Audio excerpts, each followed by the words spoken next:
what we're going to cover, we're going to do the soils part, right? Remember we did the geology, and under geology, we kind of covered the part where do soils come from. We said they come from minerals, and then we discussed how do you identify different minerals, and why is it that other rocks are harder, why is it other rocks soft, and why are others appear light in color and the other ones are dark. And we concluded that it is mainly because of the minerals that form that particular rock or soil, and depending on the exposure, external exposure or environmental conditions, they will change the way a rock will look, or maybe soil. So remember, when we speak, we will refer to it as either rock or soil. So when we say rock, because when you look at soil, it consists of small particles or fragments, individual fragments, and therefore those are small particles. They are formed by minerals. So either or,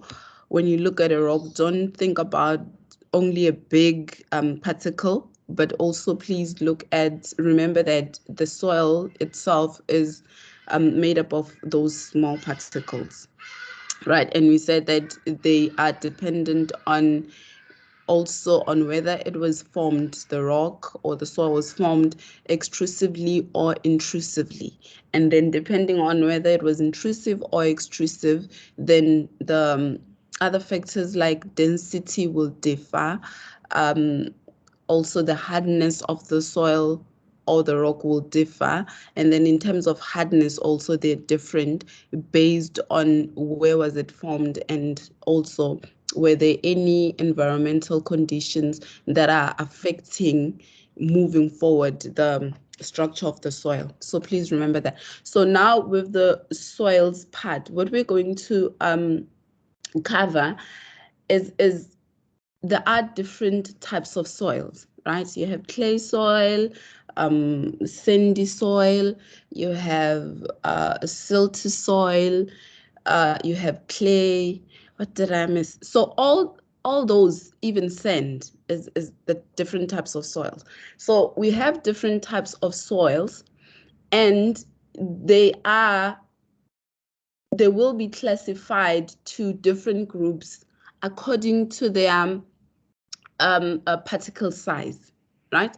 So according to a particle size, or according to the properties of that particular soil, then we refer to that soil as either maybe clay, sand, gravel, silt, right? So when we are now dealing with the civil engineering part, where does it come from? It comes from the fact that we need to focus on that, because everything that we build on is built on soil. And other projects that we also are performed, we focus on soil mostly. So you need to understand from the sieve analysis perspective, which is what we will be dealing with today. So basically what we are going to do is we're going to look at soil, and then we say, let's say you have a sample of soil. So a sample is when you go to site, right? There are different tests that are done in engineering, civil engineering in general. So you'll have tests that are done on soil, tests that are done on concrete, you have tests on bitumen. So you have different types of tests done. So when we look particularly on soils, there are tests that are done. Some of them will be done in the laboratory. Some of them will be done on site. On site, wherever the construction is happening. So wherever the construction is happening, that's where we'll have different types of soil of tests. I'm sorry. So sieve analysis is one of those tests done on soil, where we do it in the lab, right? So in the lab, we will go to site, go collect a sample. A sample, it has to be a representative. Does not have to be, if let's say they're doing a section of a road, they will take from different parts of that section. It's not like they'll only go and collect one.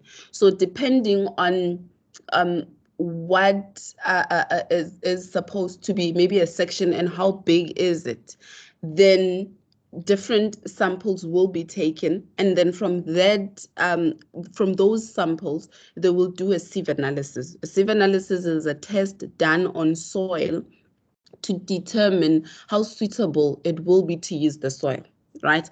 What do we mean by that? Number one, let's say whatever it is you are constructing, maybe a road or a structure. What you need to find out is you need to find out, will the soil be strong enough to withhold or withstand the loading that will come, that we are going to impose on the ground? Number one. So that's where, when we go deeper, we'll talk about the soil bearing capacity. Is the soil strong enough to withhold the loads that are being imposed on it, right? So how do we do that? We'll go and look at the soil, right, and find out. Remember, so when we're dealing with soil, the issue of compaction comes in. Compaction is a process whereby different machinery is used to minimize the number of voids in the soil. What are voids? They're those spaces. So to make soil stronger, what we do is we minimize the voids, therefore increasing the density of that particular soil, right? Remember, we said that you go and collect soil on site, and then you test it. What are you doing? You want to find the type of soil. What do I mean by that is the soil well graded? If we say the soil is well graded, we mean that the soil has different particles, big particles, medium particles, and smaller or fine particles, right? That's a well graded soil. Sometimes you have soil that is poorly graded. Poorly graded might mean that there is maybe big particles, but not so much of the smaller particles or the finer particles. So you'll have well-graded soil, you have poorly graded soil. Sometimes you can have gap-graded soil, whereby even a representative of maybe a particular particle size is not represented in that particular soil. So by example, you have soil, right? And then in that soil, you only have big particles and fine particles. You don't have medium kind of particles. Therefore, that soil is gap. There is a gap. It means that there is a particle group that is not represented. Therefore, the soil cannot be well graded. So sometimes poorly graded might mean that that particular group of particles, it is represented, but it is not enough to constitute or to make the soil to be well graded. Right. So the understanding of what's actually happening, I will just try to explain this, but it will make more sense when we go to the lab to do the practical itself. So I will just try to do this. Please indicate if you can see my shared screen. Yes, ma'am. Okay, thank you very much, sir. Yes, ma'am. So what happens is, we said that what we are dealing with is the sieve analysis, right? Sometimes sieve analysis, sometimes they refer to it as particle size distribution. Either or, please hold or remember those words. Sieve analysis or particle size distribution. So don't be confused when you see, when now the question comes and says particle size distribution, but you said no, but we did not do that, we did sieve analysis. So either or, sieve analysis or particle size distribution. So what happens is they will have sieves. A sieve, so in terms of what you're looking at, the top view of a sieve will sometimes be like this. So it's round, and then it will have openings, right? So these openings, they will have sizes. So if this one is, let's say, maybe 5 millimeters, so it will be a square like this. This will be 5, and then this will be 5. So you'll have a sieve. This is the top view of the sieve. 5 millimeters, all of the, so the opening, so the sieve size, then we'll call it a 5 millimeter sieve, right? And then when you're doing a sieve analysis, you go to collect that that soil. It might be in a bag, right? And then there will be a stacks of sieves, right? So this will be a sieve stacked on another sieve. So there will be a stack. The large one will be at the top, and then the small one will be at the bottom based on the size, right? And then finally here, because a sieve has an opening, we'll have a pen. We call it a pen. It's not really a pen that you cook with, but it will still be round. But what's different about the pen is that at the bottom, it's closed. So it's solid at the bottom. Therefore, everything that will pass here, the sieve, and pass, at this, when it comes to this particular pen, it will be retained, right? So what are the words that you need to learn or kind of understand? We're going to use the word passing. It's important for you to understand what we mean by when we say passing, and what we mean by retained, right? So let's say you have soil, you pour soil in here, and then you sieve, maybe you take 2 minutes to sieve the soil, vigorously so you're sieving the soil, right? And then you stop after the 2 minutes. And then you find out that there are particles. You find out that there are particles that were left. Take note, I used the word left, that were left in the sieve, meaning that they were big, so they couldn't come to this particular sieve size. These particles that will be left here, we say they are retained in that sieve. They are retained. So if, let's say this is a 19 millimeter sieve, we say if we weigh the particles, we find out that is maybe 2 kg, right? This is just an example. Or either 500 grams.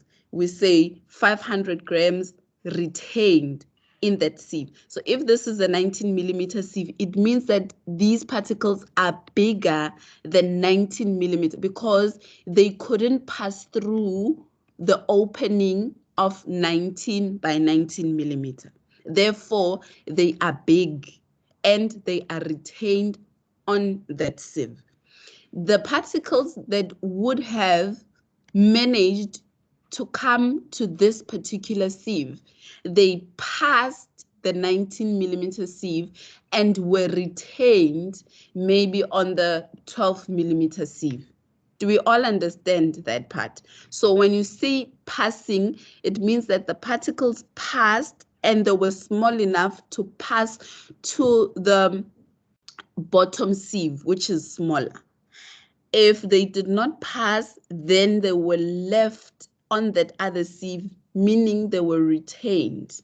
So when we move forward, we will not use the word left, or we will use the word retained. So remember, when you see the word retained, just know that it's a particle that is bigger and therefore could not be sieved through that particular sieve size, and therefore it was retained on that sieve. And the ones that passed through, they were small enough or they were the right size to be passed through to the sieve below, right? So the other thing that you need to note is this. What we have, this is the smallest sieve. I just said the smallest and I did not tell you the size. There is what we call fines, right? Soil fines. Soil fines are particles.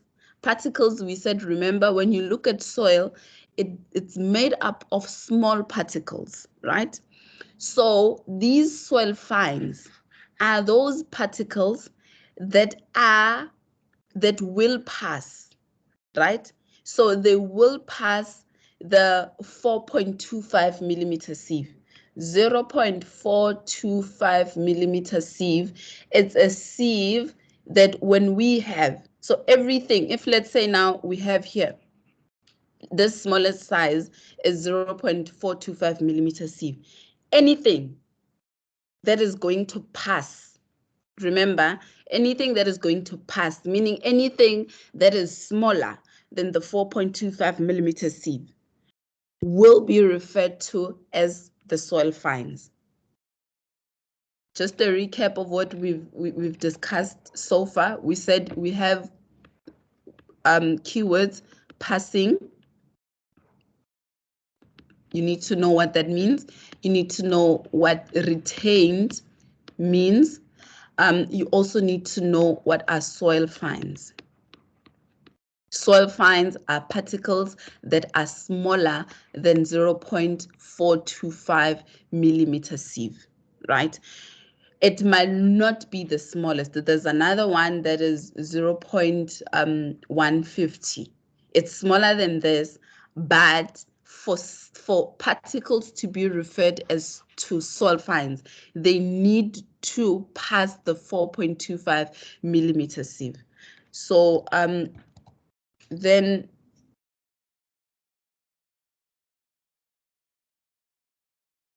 okay, no, it's fine. So when you come here, this is it's a table from your book, the book that you're going to receive, right? Take note, they have here fine soils, coarse soils, very coarse soil. And then very coarse soil they refer to is that boulders and cobbles. Coarse soil, they refer to that as gravel and sand. Fine soils is silt and clay, right? So I said it will either be clay, silt, sand, gravel, cobbles, or boulders based on the particle size. So on this table, what they do is they give you the sizes, different sizes, so that you know what is clay. Clay is everything or any soil that will pass or that is smaller than 0.002 millimeter sieve. We refer to that soil as clay. What is silt? Silt is soil that is between the 0.02 and 0. 0. We're here 0.02 and 0.002. But in terms of silt, there is fine silt. Fine silt will be from 0.002 to 0.006. Medium silt, coarse silt. Sand, we also have the same. It will be from 0.2 and it will end at 2, right? So the fine one will be from 0.006 to 0.2, moving upwards. So if, let's say, for example, they give you I will just show you now, and then they say determine the percentage of medium sand. Then you need to know, if they say just for sand, then you will look for the 0.06 and the 2. If they just say sand, but if they say medium sand, within that sand, you need to know that from 0.2 to 0.6, it is the medium sand. And therefore, in terms of the percentage passing, that's where you will look at. I'm sorry.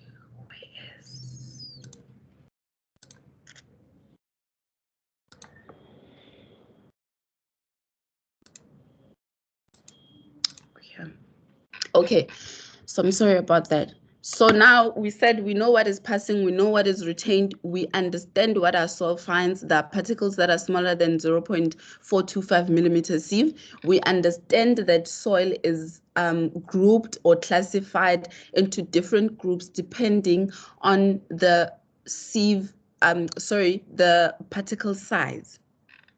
We know that a sieve analysis is a process that we sieve soil through different number of sieves to find out whether the soil is well graded, poorly graded, or gap graded, right? So that's number one. Now, then we move to this, right? So you understand what's a sieve size, you know what's a sieve size. You know what's a sieve size, you know what's a pen. Remember, let me highlight this so that you remember what we said about the 4.25 millimeter sieve and why it's important. It's important because everything here, everything that is passing the 4.25 millimeter sieve will be referred to as soil fines. Remember that. So you know what's a sieve size? You know what's a sieve size? You know what is mass retained, right? So they had a sieve analysis, and then these are the stack of sieves they had. 13.2 was the biggest, and the smallest was 0.075 millimeters. And then at the bottom, they have a pen. So at the bottom, they have a pen, and this is what they collected, right? So now you need to determine the percentage retained and the percentage passing. Why do you need to do that? You need to determine the percentage retained and the percentage passing so that you can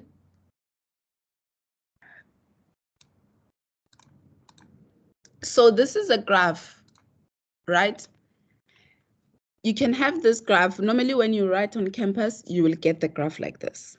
When you are doing your projects, you don't get this graph. What you do is you will have to create this graph on Excel. Why do we do that, or why do I prefer doing that, is so that at least you have an understanding of on how do you construct your own graphs.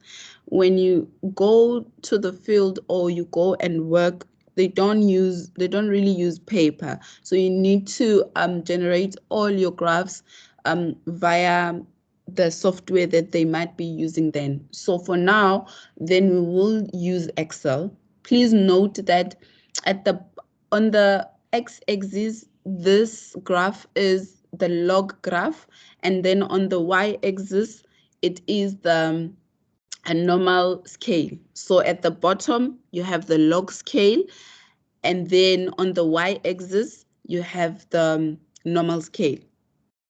X-axis, log scale. It means that also when you go and draw this graph on Excel, you will need to know how to make your x-axis or the horizontal axis log scale and the vertical axis or your y-axis normal scale, right? So this one is easy because they already have labeled those sieve sizes for you, right? They have 75, 53, 37.5, 26.5, 19, 13.2, 9.5, 4.75 until 0.075. And then on the side here, they have what they call, yes? Sorry for disturbing. Might I ask, can you please send a blank copy of the graph to the group? Okay, it will be, I will make it available on Moodle. Thank you, ma'am. Yes. So that's where we are then. Look at it. At the bottom, they made things easy for you as well, because that scale, you remember where you need to determine is the soil, gravel, sand, silt, or clay. They have it here at the bottom, so you can easily identify or determine whether the soil is gravel, sand, silt, or clay. We will come back to this, but why do you need to determine the percentage retained, we said, and the percentage passing, so that you bring it here? Only when it's here and you have that, let me see if I can't try to do this. Okay, so let's say you have a graph and you draw something like this, right? So so I don't know why but yeah, you get the point. If then you have something like this, right? If you have something like this and you say, this is the graph that I drew, it's not perfect, guys, I'm sorry for that. If let's say after determining the percentage passing, this is the shape that you get. Whether the soil is well graded, poorly graded, or gap graded, you will have different shapes. But I will not go into that detail now because you don't have your textbooks and you can't really see what I mean by that. So for now, we'll just say this is a shape. And then I will not ask you whether looking at the shape, is it well graded or poorly graded? Right, we will focus on the calculation part of it only. So you will draw something like this. How did you find it? So it will mean that maybe for sieve size 53, this is 53, they got 90, then you will draw 90. You will put a dot 90, and then you go, if you have sieve number 19, if whatever you got is 80 or 85 or whatever, it's a point, and then you do the same for all of them.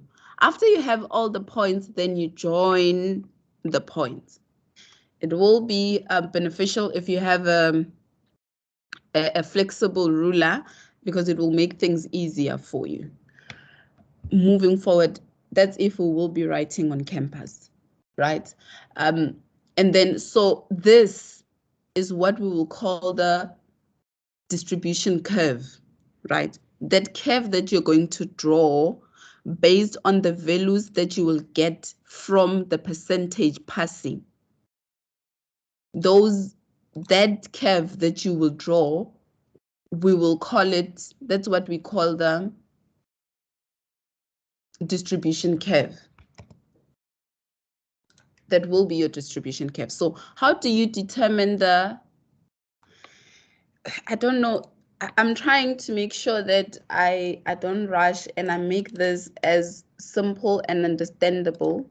Those who are familiar with the calculation itself, please just bear with me because I need to make sure that we all understand. So if you get bored, just remember that I'm trying to make it easier for the rest of us.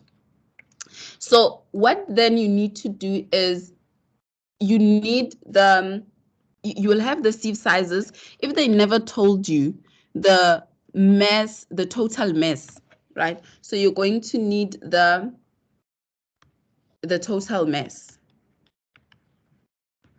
of the whole sample. If a question says 5 kg or 7 kg sample was collected on site and a sieve analysis was conducted, they give you the total mass. If they don't say anything, then it means that you need to have a sum of all these because it's mass retained in grams. So this is grams. And then you'll have the total mass in grams. That's number one. Please do that on your side and please give me the total mass. Remember I said you're going to need a pen, pencil or pencil and paper and your calculator on your side. So we will make it a session whereby you're able to answer. If I say answers, I will, I'm expecting you to do them on your side as well, so that you have an understanding of what's happening, so that I'm also sure that whatever it is, I've already covered the section and I'm sure that you understand what you're doing. So percentage retained, while you're busy summing those up, percentage retained is going to be equal to the mass on that particular sieve. So maybe let's say sieve 1, right? Or sieve for 13.2, right? The mass for sieve 13.2 divided by the total mass multiplied by 100. Why? To take it to a percentage. So the first one, you're going to say, the first one was 0. So 0 divided by the total mass. What's the total mass? What's the mass that you're getting on your side? 217.4 grams. Okay, thank you. So that's the total. Remember, the gentleman is giving me the answer. Every time when someone gives the answer, I will write it down because you are doing the calculations on your side. If we have any opposing views regarding anything moving forward, that's how we work. Just raise it and say, but I get a different value. If I don't forget, sometimes I'll ask, is there anyone who gets a different value, or do we agree with the answer? So in this case here, okay, let's have a different pen. Sorry, ma'am. Yes, sir. Yes, ma'am. On the formula for percentage retained on top there by mass, I can't see what's in the brackets there. Yeah, it's gram. Oh, it's grams. Okay. Yeah, grams. Thank So you. it's grams. Yes. So it means that the mass was recorded in grams. So that's why I said 217.4 grams. Right. So for this one, what we're going to say, then we're going to say 2.6 divided by 217.4. Why is it doing that now? Excuse me, ma'am. Yes, sir. Do we not use for the mass retained? Do we not convert it to like kilograms? Because you said we're working with kilograms, or do we leave it as grams? No, I never said we are working in kilograms. I made an example. I said if you go to sites and you say, let's say if they say a statement says a sample of soil, maybe 5 kilograms, was collected, and the sieve analysis was conducted. If they say 5 grams or 5 kilograms, it means that it's 5,000 grams. So in this case, everything, because here it's indicated that it's given in grams, it means that we are working in grams. But you'll see when we go to the lab, because of the sample size, right? So I think we normally use 5 to 7 kilograms, if I'm not mistaken. Therefore, on each sieve, it's rare that you will get a kilogram. So that's why it will be broken down into grams. Rather, we will use grams instead of kilograms because we're not dealing with huge sample, but it's a smaller sample. Therefore, it will make sense why we will record the mass in grams and not in kilograms, because you will have that issue of 0 something, 0.0 something, and in terms of calculations, they might not be accurate because you have those decimal places or decimal numbers that you need to deal with, as opposed to when you have it in grams, it's much easier.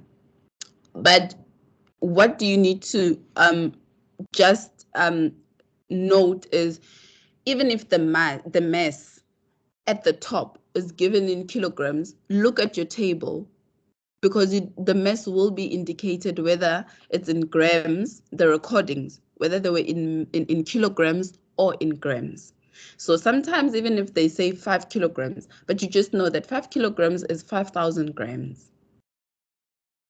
So yeah, so in this case, they did not tell you the total mass, right? So they never said it was 200, 300 grams or whatever. They just said sieve analysis was conducted and these are the results. Therefore, we start by summing up the values and we get our total. So the first one will be 2.6 divided by 217.4 times 100. So the first one we said it's 0 because 0 divided by 217, it will be 0.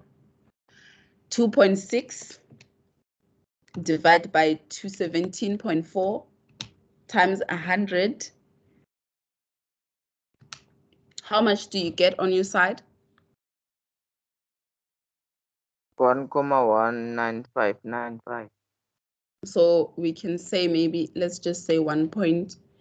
Let's use 1 decimal after the comma, right? So in this case, we're going to say 1.2. So you will do the same for all of them. This one will be 12.5 divided by 217.4.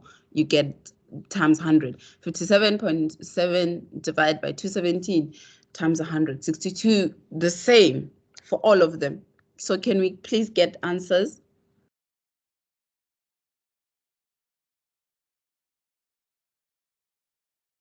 Are there answers on your side? Yes, no? Yes. Yes, please share. I'm waiting. Can we please share so that we move to the next column? Yes, ma'am. It's 5,8. 5,8. 5,7. 5,7. 5,7, 5,8. 7. It's 5,75. But then if Okay. you round off, 5,75. yeah. So, okay. If we are working with 1 decimal after the comma, it means that you know, right? If it's the decimal after the first comma is 5 and above, then we need to round it off. Then it will be, I think, 5.8.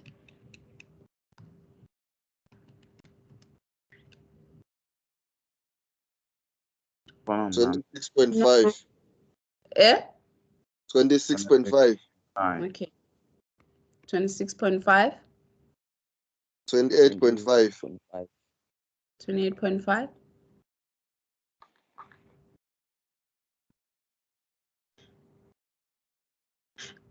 Others, please do share. Guys, please don't be shy to do this because we're not in class and I will not know if there are any people who are struggling anytime.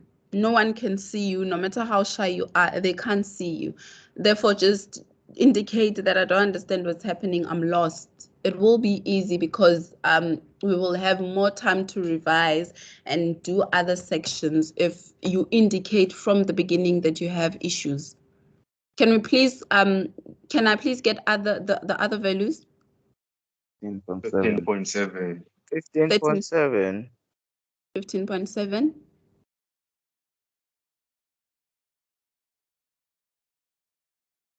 Doesn't 8.6. huh? 8.6. 8.6. 5.8. 5.8. 6.0. 6.0. 1.8. 1.8. 1.8. Thank you very much. Then the 5.7 is meant to be 5.8. Do we agree that the 5.7 has to be a 5.8? Okay, cool. The guy, no, ma'am, it's 5.7. He rounded off to about 200, I think. I don't know now. Can we please have the It's last? 5.7, ma'am. 5.8. Hey, 7. I give up.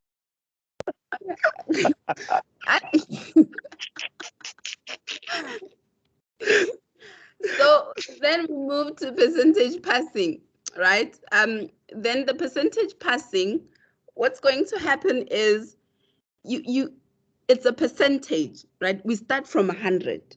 When we started sieving, we started from the whole sample. We pour the whole 217 at the biggest sieve. Therefore, we're starting at 100, right?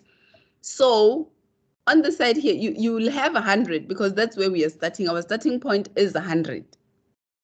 So if our starting point is 100, then the first one is going to be 100. So it will carry over. So I'm trying to pick it. So here you will have 100 minus 0. It's going to be 100. 100 minus 1.2. The value that you're going to get minus 5.7. So, but at the end, when you get here, it has to be a 0. If it's not a 0, then there's a mistake.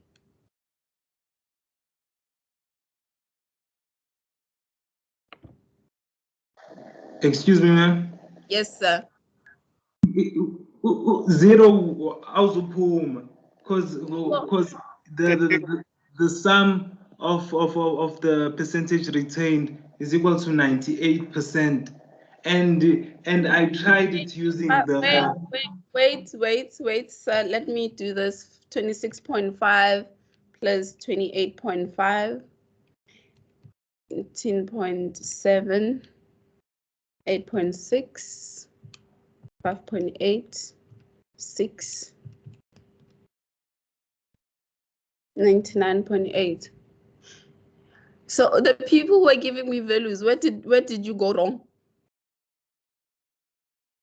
It's the 5.7. It's meant to be 5.8.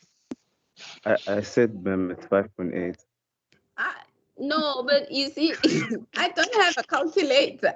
You're telling me the values and you need to make sure that they're accurate. So if you're sure that your answer is right, don't let someone overpower you. It's 5.8, ma'am. Okay, so if we make it 5.8, are we going to get, yeah, it's going to be, I know some people were going to say, but it's 99.9 and not 100. It's 100. It's going to be 100, right? Because the difference is, you know, when you are doing, the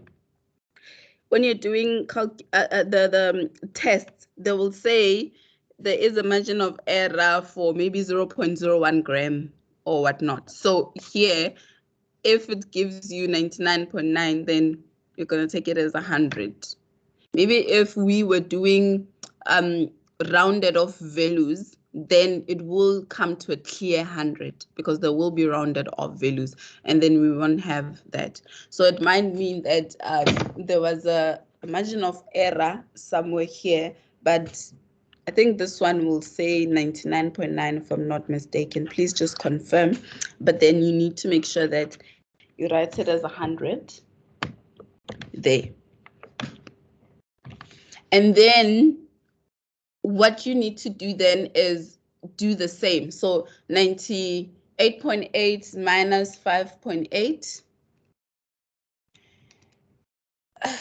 And then you have a 93 minus 26.5, 66.5. Can I please have the other values?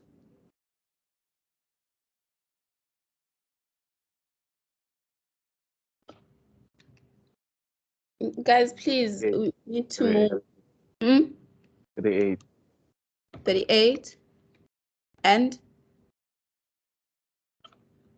22.3.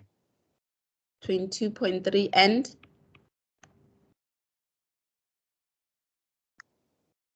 13.7.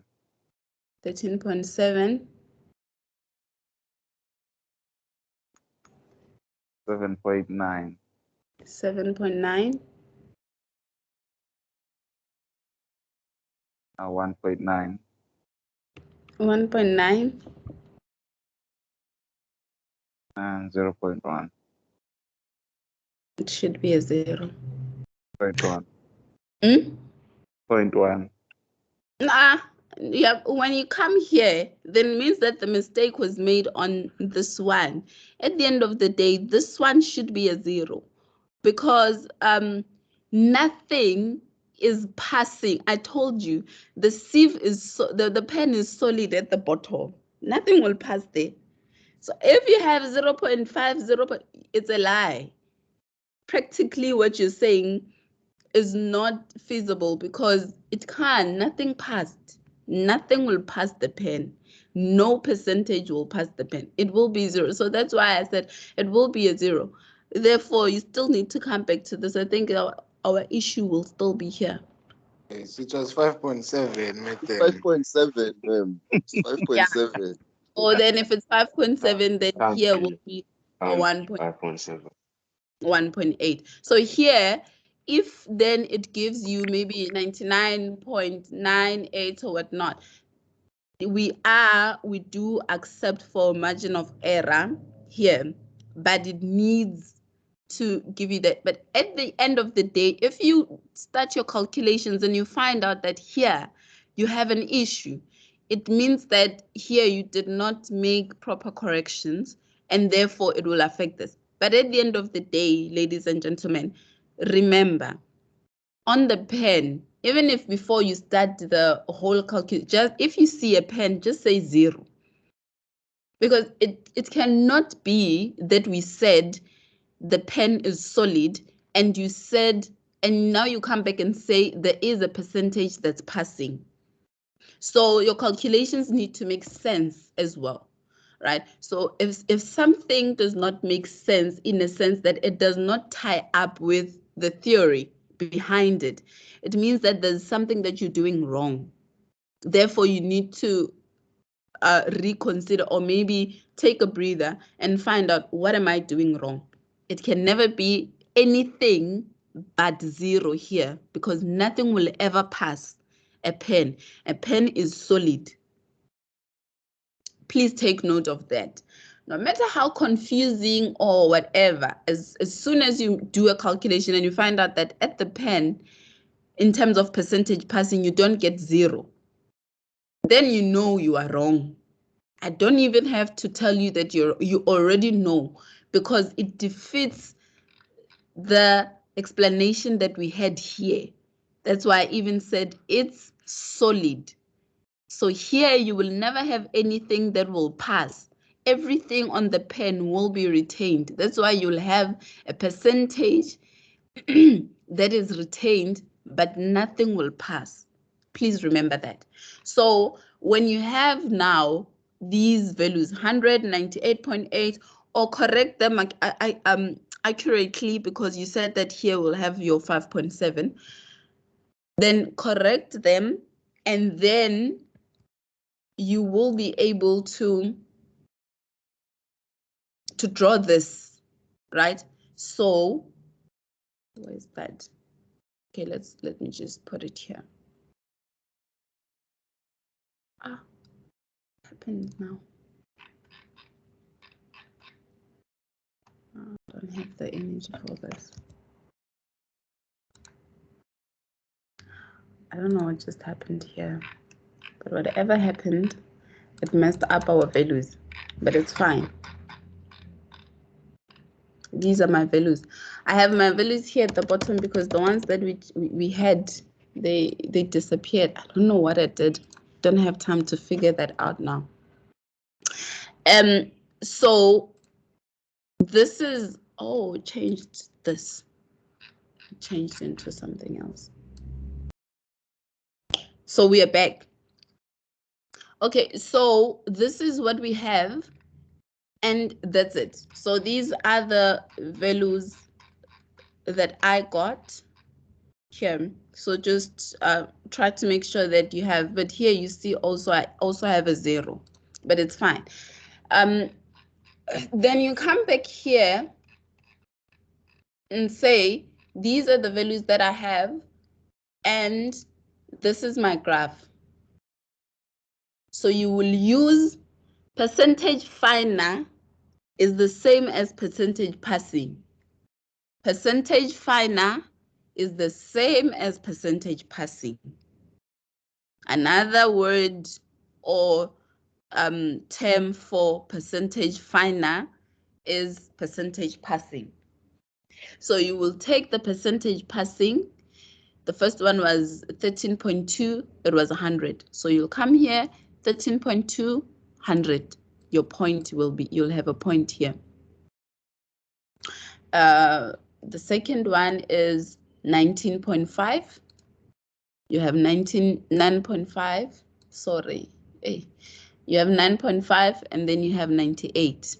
You have 98 and then you will do your point. You'll do those points until you have a graph at the end. That's how you draw your particle size distribution. I said that's how you draw your particle size distribution. Now, if you are able to go from mass retained to percentage passing, you should be able to go back, right? If there is a calculation to move forward, then you need to know how to reverse it to go back.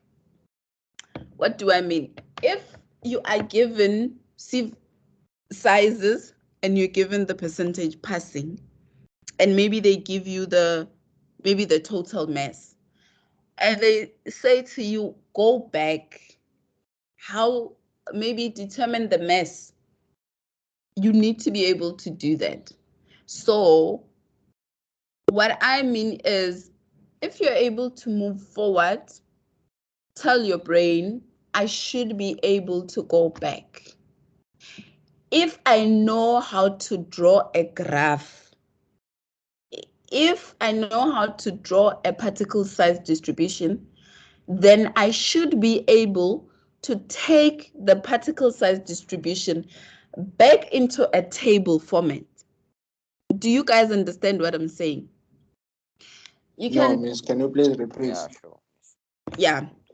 If you're given sieve size and mass retained, and you're told, determine the percentage passing, there are formulas. So there's a method you follow to get to a percentage passing. Therefore, if you're given enough information, maybe let's say it was sieve size and percentage passing, and maybe the total mass, you should be able, please note I say if you're given enough information, you should be able to go back, right? So if a question comes and it's maybe sieve sizes and percentage passing, you don't claim that you were not taught this. No, you get the fundamentals, that this is how you move from having a sieve size, mass retained, this is the percentage retained, this is how you determine it.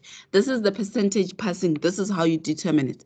This is how you take the information from a table and draw a particle size distribution. If tomorrow I come and I give you a particle size distribution and maybe a total mass, and I tell you, determine the mass retained for 9.5 millimeter sieve, you cannot claim that you were not taught that, because you know the basics on how a question can be manipulated. It's up to you to apply the knowledge that you have to move forward. I already showed you how do you move forward. And if you have a table, if you know how you drew that particle size distribution, it means that you're able to go back, provided you're given enough information. Do we understand? So at any point, we will never have people, after we write, they say, but you showed us how to determine the percentage passing, and you never did an example of, we don't coach you on how to answer questions, or kind of maybe train you that a question is going to come like this. No, the teaching process or the method of teaching and learning that I particularly use requires me to introduce, maybe go through that particular, if it's a theory, it's a theory. If it's something that you need to, and the basics, then you understand them. And then maybe we go forward together. That's why I said, have your pen and paper on your side. I do have the answers, but I did not provide them. Why? Because I need to make sure that you have proper understanding of what do you need to do to get to your percentage passing.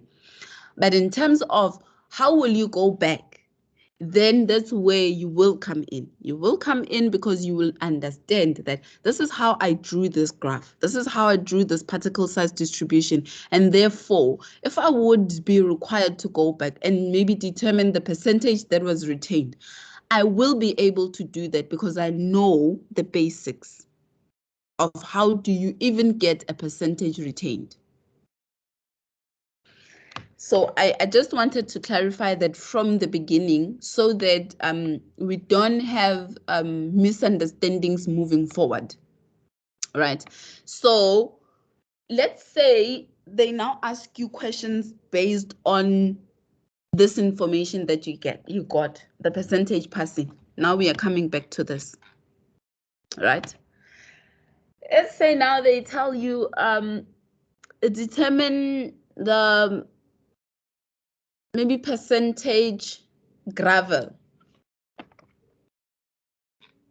Percentage gravel, either if it's given in a table format in terms of percentage passing, or they give you this graph. Remember, let's come back to this.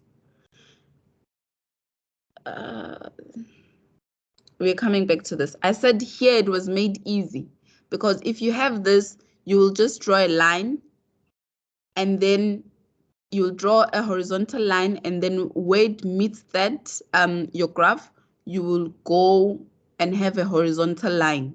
So if you started from 100 to, let's say it was maybe 85, then you know 100 minus 85, 15% of the soil would have been gravel.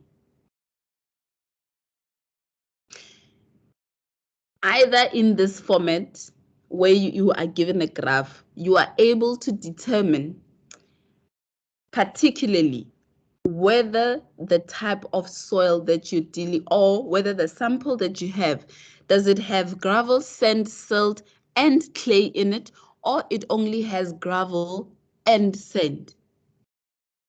So how do you do that? It will be dependent on this information. When you are writing on campus, you will never get a table, right?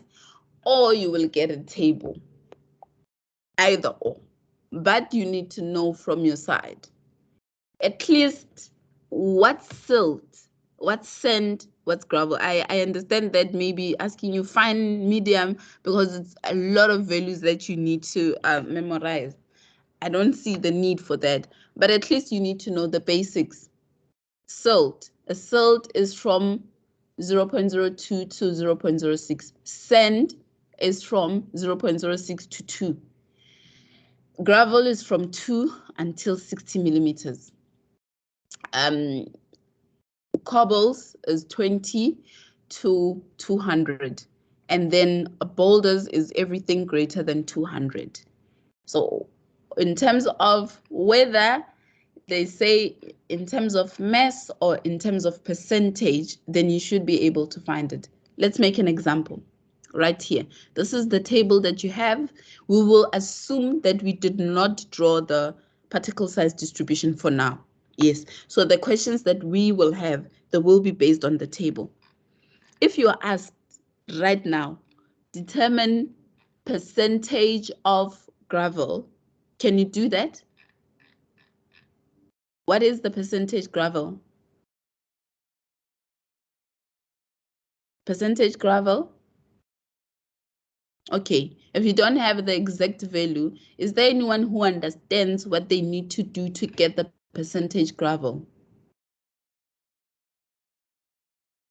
I met them. I'm lost. I don't know. Okay. Yes. Is there anyone who understands? Anyone? Guys, please. Anyone? Sorry, may you please repeat the question, ma'am? Okay.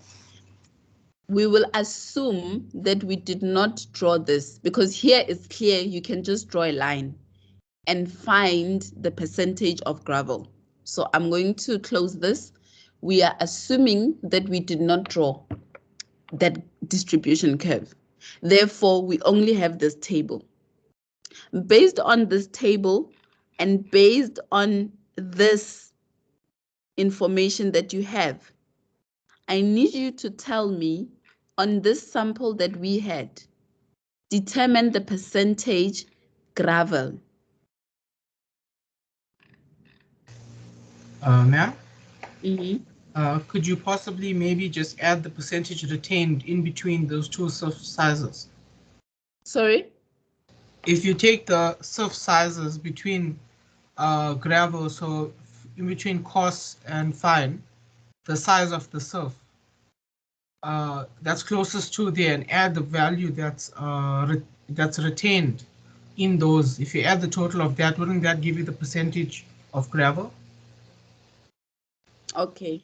I don't think I understand what you said. Can you please repeat it for me so that I understand before I have any addition? Okay. There's basically a size of the stone, the gravel, that's given. So on the table, if you look at the table when you did the particle distribution, there's surf sizes that relate to the sizes of the stone. So in between the maximum and minimum size of gravel, if you add the percentage retained, wouldn't that give you the total amount of gravel within the file? Yes. So what you need to do is the minimum is 2 and the maximum is 60 in terms of size. The maximum that we have is 13. The minimum that we are supposed to have is 2. 2 will lie in between 1.1 and 2.3.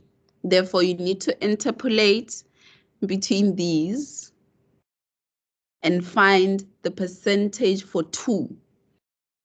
And because already we know that is 100, then you'll say 100 minus the value that you're going to get there, and that will be your percentage gravel. The reason why you interpolate because you don't have a sieve size for 2, and therefore you don't have the accurate percentage for 2. Therefore, you need to find it.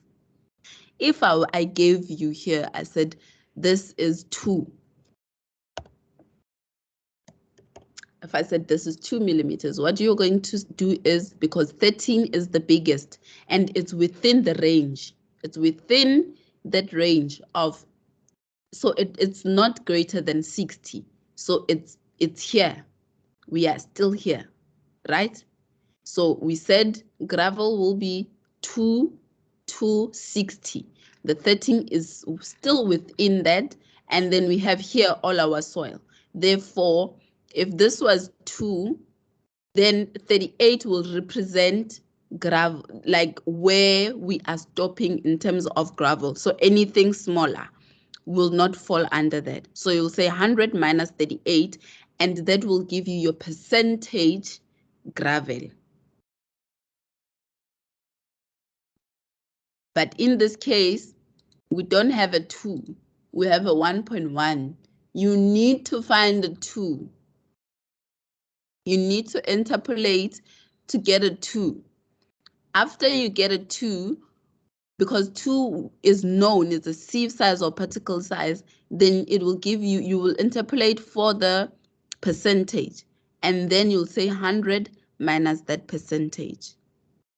Are we all together?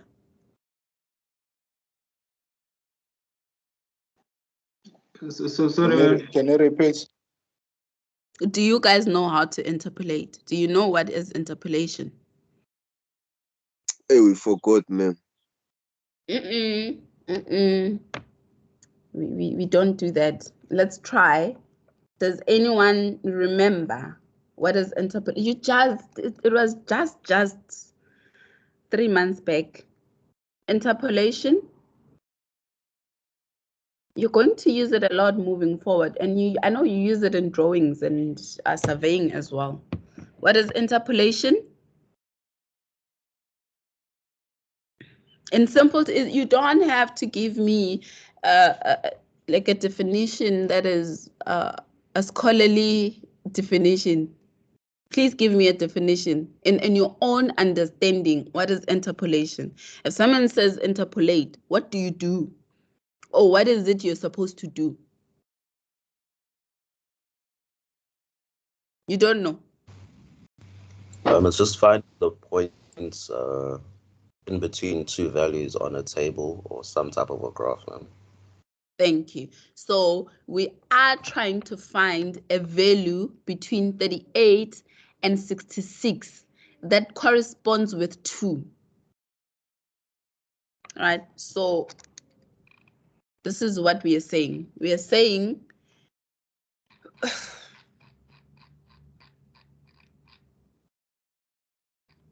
so we say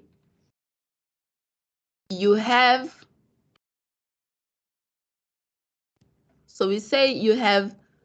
2.360. It corresponds with 66.5 in terms of percentage. So this will be the C and this will be the percentage. We'll have 2, which is what we're looking for, and we don't know. So X is unknown, and you have 1.18, and then it will correspond with 38.0. So I'm saying interpolate. Use what is known to find the unknown.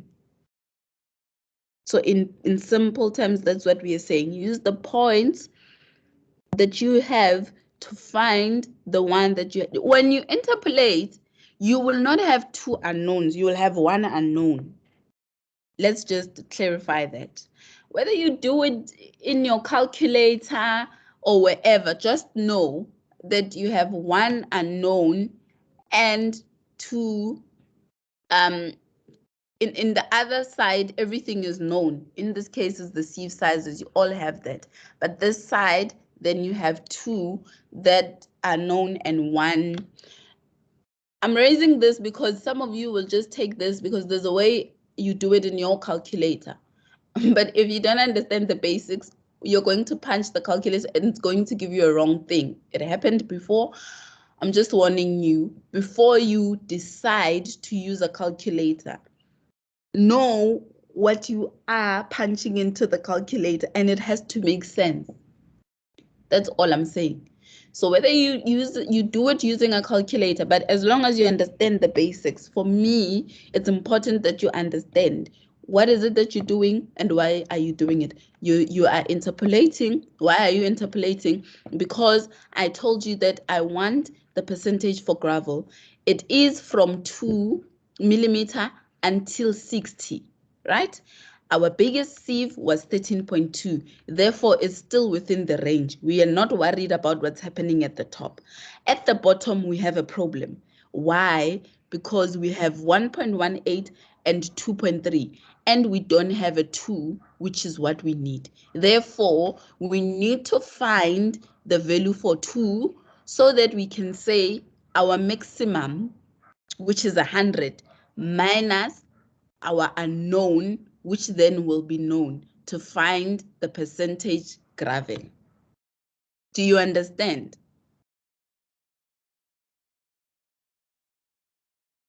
Yes?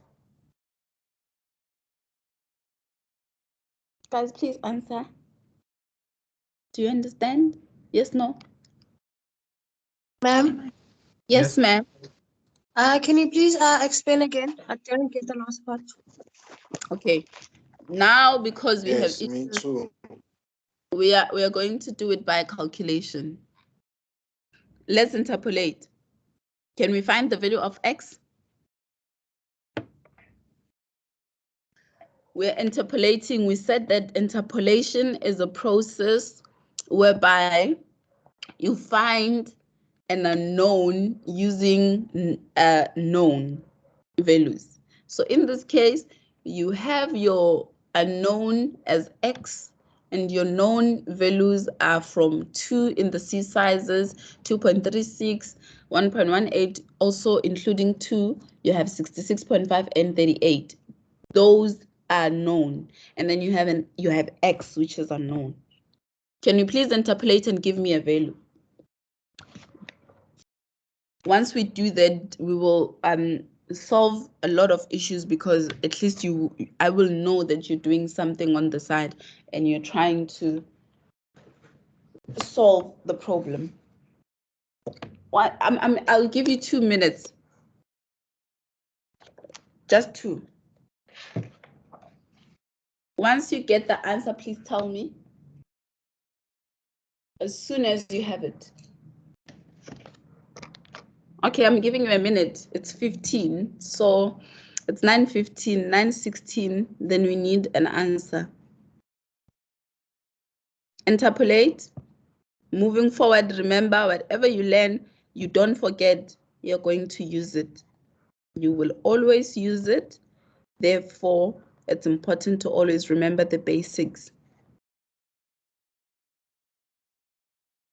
Even today, you know how to factorize, and you will never forget how to factorize.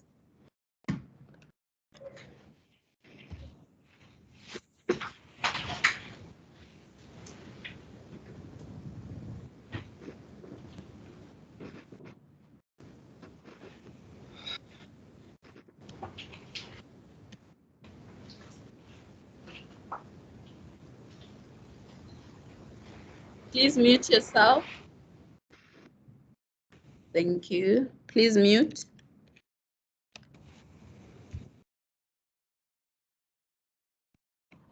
Do I have a value?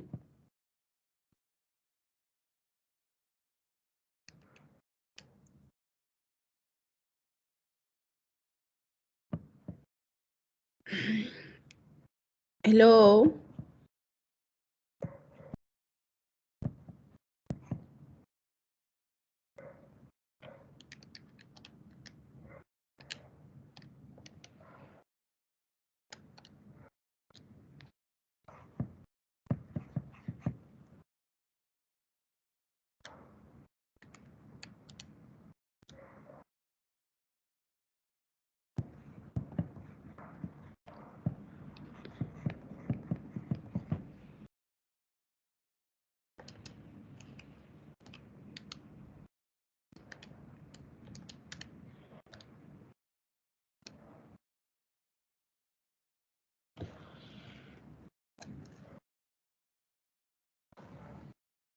Do we have a value?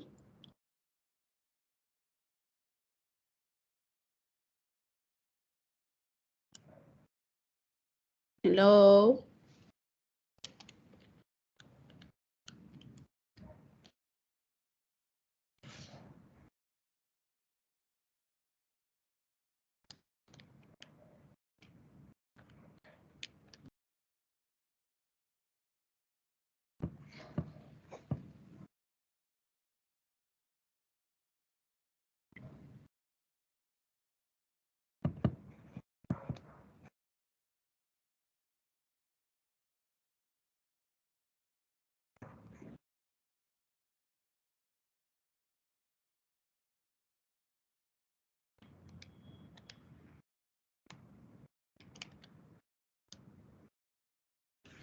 Sorry, ma'am, do you mind just showing us, please? Just showing us how to do it, since no one else wants to say anything. No, I will not show you how to do it. You will have to go and find out how to do it, because no. It's more like you saying I should show you how you convert grams to kilograms. No. We are not going to go there. Sorry, ma'am? No. We know how to convert grams to kilograms. It's only this one, which one we don't know, madam. I'll be honest with you, ma'am. I'm getting 2 different answers. I don't know why I'm getting 2 different answers. Can you please just show us how to do it, please? No. Okay, ma'am, I got 57.8. I don't know if it's correct, but I tried. 57.8. What does the other person get? 56.4. 56.4. Another one, 57.8. 57.8. Another one, Ma'am, yes. are we giving the answers when you've said 100 minus X, or are we saying the answers for X? You are just interpolating for X. I need Oh, answers for X. Ma'am, I'm not sure if this is right, but then I got two answers, which is 56.4 and the other was 64.4. Why do you get different answers, if I may ask? Exactly what I'm talking about. That's why we're asking you to show us. I'm not really sure how to do this thing. You know, so this is where we will go back to the study guide so that you understand a few things. When a subject when we develop a subject, is based on your previous knowledge, and it saves time on what is it that you already know and what is it that you're supposed to do from that particular moment when we start with the other subject. It's not going to help us to say we don't know. It's going to help us to say, this is what I tried, this is how I did it, and this is the value I get. I will not show you unless you show, because this is something on the side that you're supposed to come with already. I will not show you if you don't show me that you've tried to do it and maybe you're having difficulties. So that's why when someone says, can you show me? No. What I am going to do is we're going to base our explanation based on the answers that you had, and you tell us how you got it so that we find out where the mistake is. That's how we do it. Even with tutorials, if you are told to do something, you go and do it. You don't come and say, I couldn't do it, because you don't know. If you are not sure, you say, I'm not sure. This is how I did it, and this is the value that I get. Am I right or am I wrong? So that's the approach. That's something that I want us to rectify from the beginning. You don't say, do it, how do you do it? Because it's not going to help you. Rather, this is what I did. I'm not sure. These are the values that I'm getting. Can you help? That's the approach moving forward. Just a disclaimer. So, so this is the explanation that I might have. I don't know what you're doing on your side. This is my understanding. 2.36 minus 1.18. It's going to correspond with 66.5 minus 38. At the bottom, you're going to have 2.36 minus 2, and then 66.5 minus x. And then you need to cross multiply and get the value of x.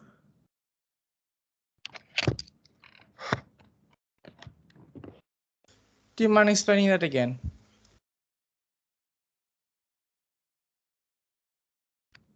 Can you please write it down, ma'am, as you explain? 2.36 corresponds with 66.5. 2, we know this is what we are looking for, corresponds with x. 1.18 corresponds with 38.0, right? 2.36 minus 1.18 corresponds with 66.5 minus 38. 2.36 minus 2 corresponds with 66.5 minus x.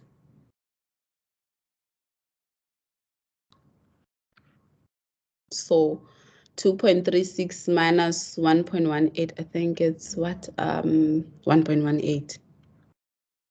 This will correspond with, so this will be that multiplied by 66.5, and then 66.5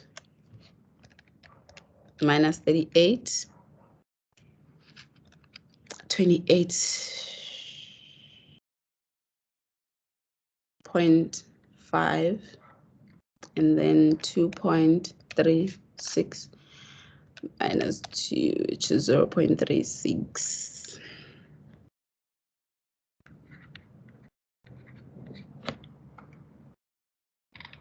So here it's 66.5 minus x. I forgot. So divide by 1.18, the side 1.18. So here will be 66.5 minus x, and then that sum, let's call it a. And therefore, you're going to say minus x equals a. That side is going to be a negative b. And then divide by minus, divide by minus 1. And then it cancels each other. And then you find the value of x.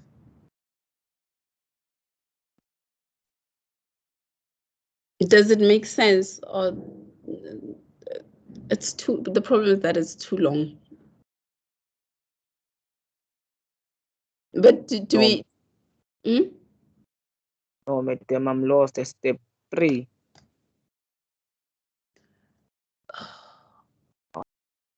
Where are you lost? This will cancel this. Step 3, madam. Where in step 3? Okay, cool. Let's do this and you give me the answers. I think.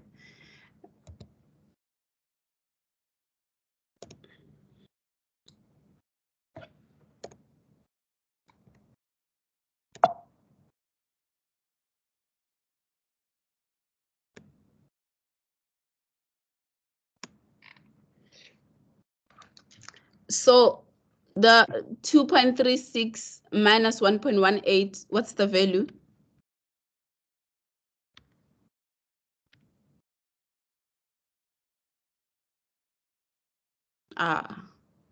Now we're going to have a problem. 2.36 minus 1.18? 1.18. 1.18. 66.5 minus 38? It's 28.5. 8.5. 28.5. Cool. So we said this, that 2.36, so this is going to be 0.36. 66.5 minus x. 1.18 into 66.5 minus x. Here you have 28 times 0.36, 28.5.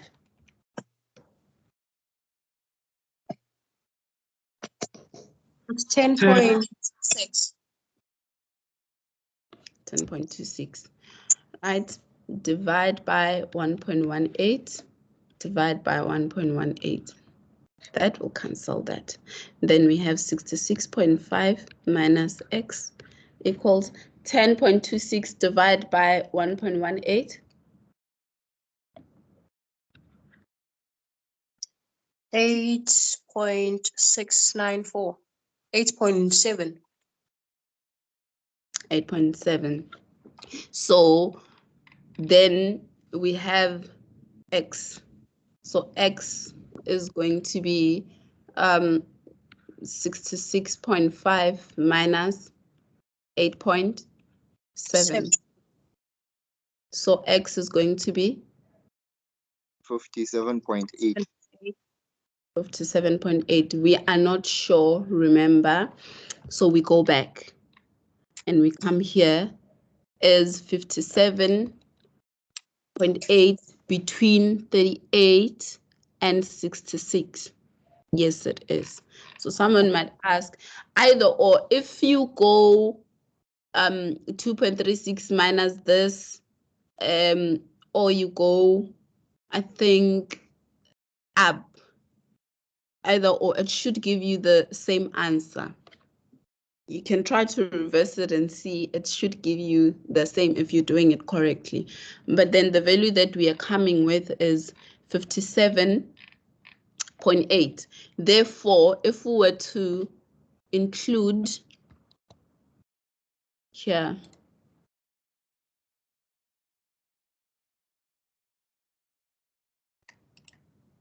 Insert columns, rows below. No, then it has to be above.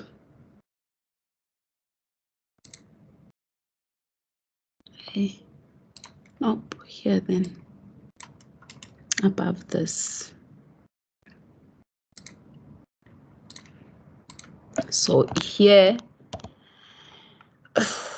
if we have 0.22, we've just discovered that it's 57.8.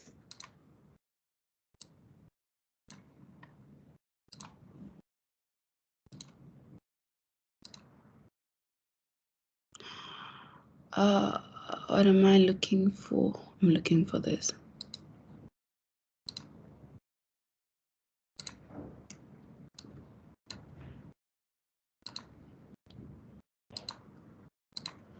So this is what we just did. We determined this for that. So for 2 millimeter, we have 57.8. Therefore, now we have a 2. Remember we said gravel is from 2 until 60 millimeters. In this case, the biggest one we have is 13, right? And the smallest is 2. So we are ranging from 2 to, so everything here will be included.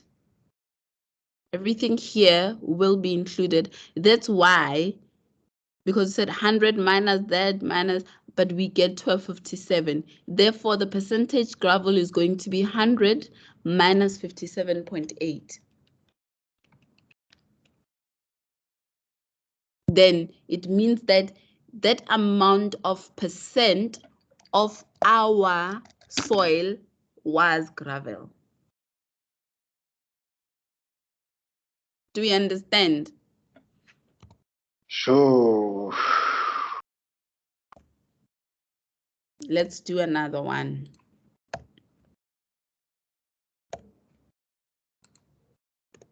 Let's do another one. We're gonna come back here. But is there anyone who understands at least before I get? Yeah. Hello? Yes, I do understand. You understand? Okay, thank you. So let's say from the same information, determine sand. We said sand is going to be between 0.06 and 2. Already, you have 2. You don't have 0.06. So 0.06 is going to be, let me see. I think we might not be able to do for that one. 0.06 to 0.6. Okay, 2. Okay, so no, let's rather do for coarse sand. Coarse sand is between 0.6 and 2. So you come here, you already have a 2. You don't have a 0.6. 0.6 will be between that and that.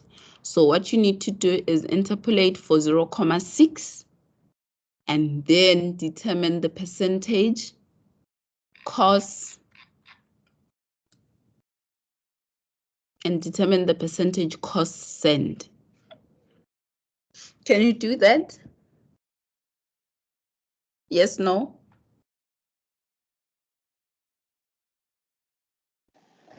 Can try. Will you please repeat the question? Okay. We look at the table. Okay. Oh, this is too small now for you. I'm sorry. Look at here. We're saying we are determining percentage cost sand. We're here. Percentage cost sand. It's between 0.6 and 2. Minimum 0.6. Maximum 2.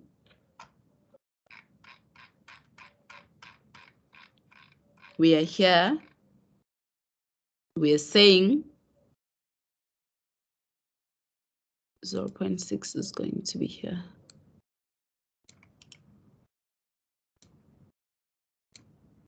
Right? So we say we want for 0.6.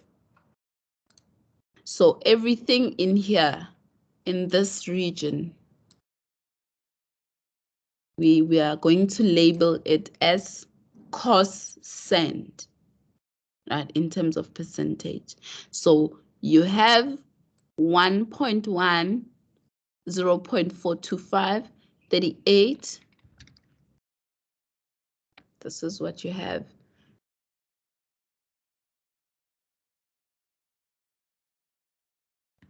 You have 1.18. It corresponds, oh, sorry. Yes, 1.18 corresponds with 38. And then you have 0.6 corresponds with X. And then you have 0.425. It corresponds with 22.3. You find the value of X, and then you're gonna say 57.8 minus the value that you get here.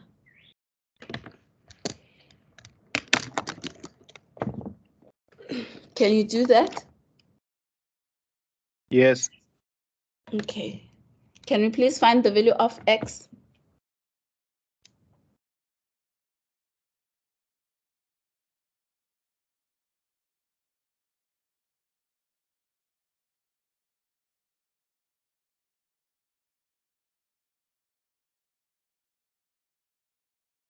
Value of X.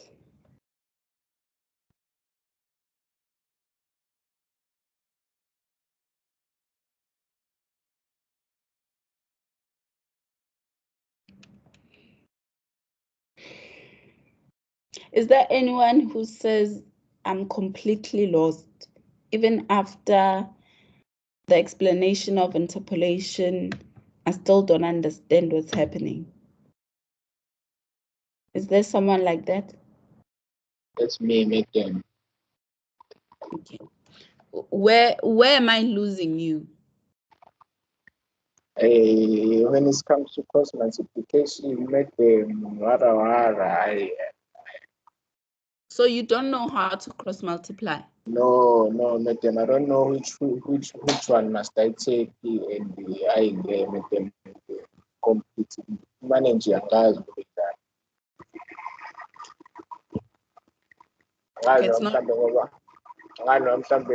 Ngoba environment engiyona conducive, but because in society njengamanje. Yeah. So chances are you don't have a pen and paper with you because you are working. No, it's not like I don't have pen and paper, Megan. It's just that my mind is it's somehow all over, Megan. Okay, so look at it like this, take it as a top to bottom approach. 1.18 minus what's at the bottom, a known and a known. So you say 1.18 is known minus 0.425 known. 38 on the other side, 38, so 1.18, oh, sorry.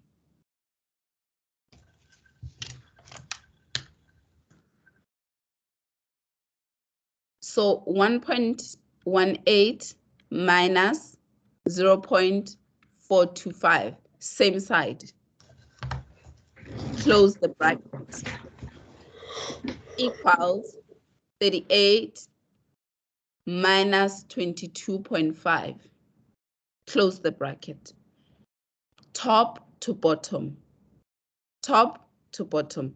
1.18, 1.18 minus 0.6. The first line, all of them will be known. The second one, it will be a known and an unknown. 1.18 minus 0.6. On the other side, you have 38 minus x. Close the bracket. And this at the bottom will go to the one at the top in terms of multiplication. And this will go to the one at the top in terms of multiplication. That's how you do it. Only.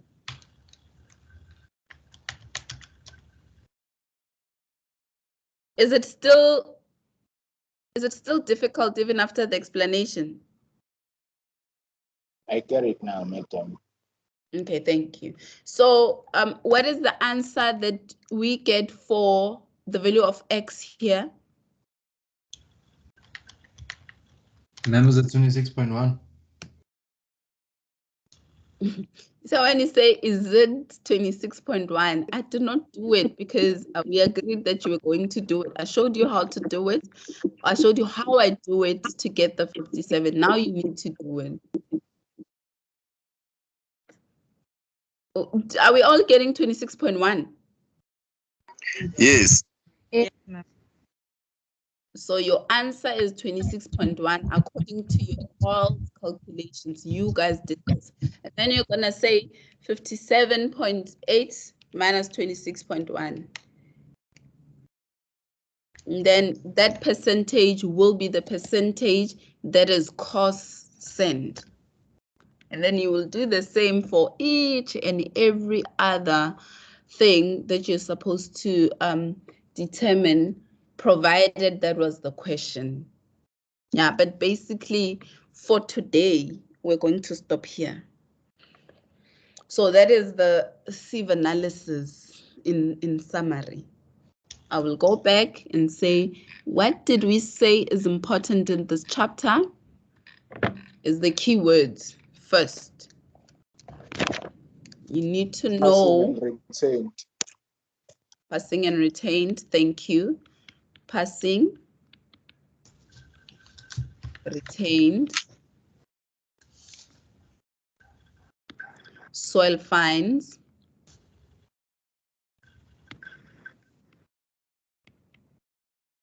How to use Excel for graphs. Excel for graphs, knowing that it's a log scale on the x-axis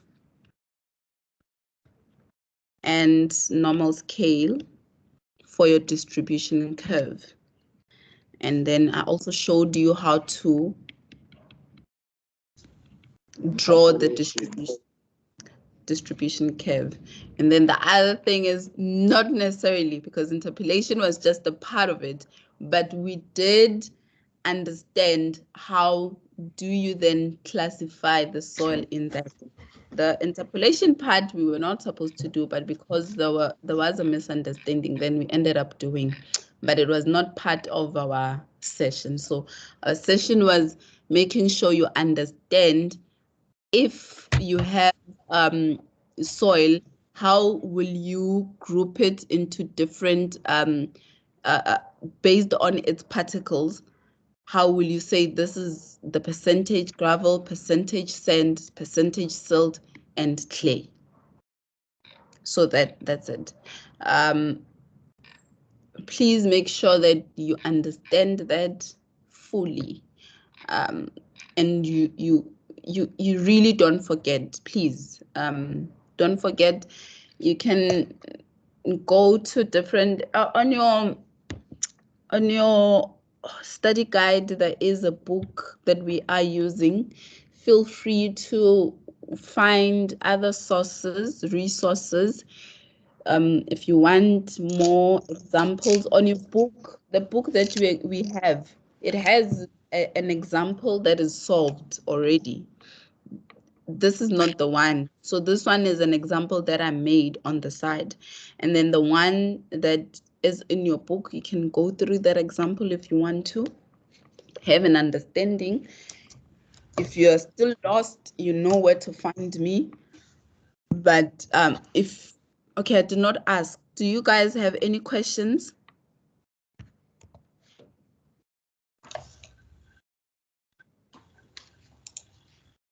Any questions? Okay, let me quickly see, ma'am. Okay.